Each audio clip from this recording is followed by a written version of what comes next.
আসসালামু আলাইকুম রহমতুল্লাহ বরকাত। আসলে ফেসবুকে অনেকজনে আমারে বলে আমি যেরকম আমার বাপের মতো সিধা সাদা, সেম আমি আমার বাপের মতো।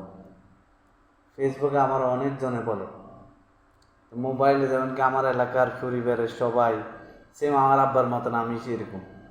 এই যে দেখেন আমার মাথার উপর একটা মহিলা আছে, এই মহিলাটা একটা দালালের চক্করে পড়ি 30 লাখ টাকা কন্ট্যাক্ট করে পেটে এয়ারপোর্ট লইয়া যাইব, সেম আমার মতন আমি। তো ওই বোনটা হাঁটে হাঁটে এখন কফি বিক্রি করে, রাস্তার ফকির হয়ে গেছে। কত মানুষের কাছে সাহায্য স্যার, সহযোগিতা স্যার, সহযোগিতা কে করবো আল্লাহ ছাড়া।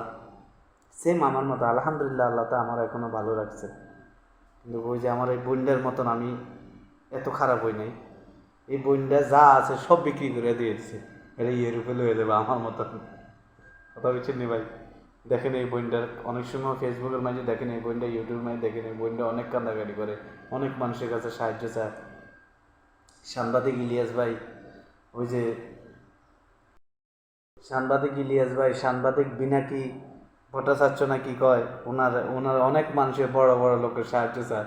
ওই বেডি বাড়ি ঘর দুয়ার বেচা বেচারি সব কিছু দিয়ে দিছে। কথা বলছেন নি?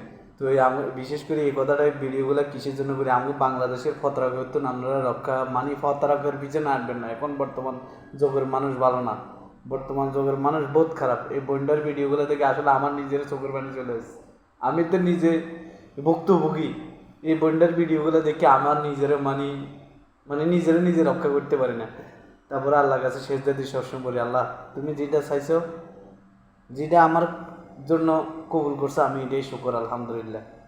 হয়তো মনে হয় আমার ভালো চাও না, এর লাগে আল্লাহ আমার হয় না এটা। এই জন্য আমি আল্লাহর কাছে শুক্রিয়া আদায় করি। আমার এই বন্ডার ভিডিওগুলো যার চোখের মাঝে পড়ে, মানে চোখের পানি তার রাখা যায় না, তার কান্দা।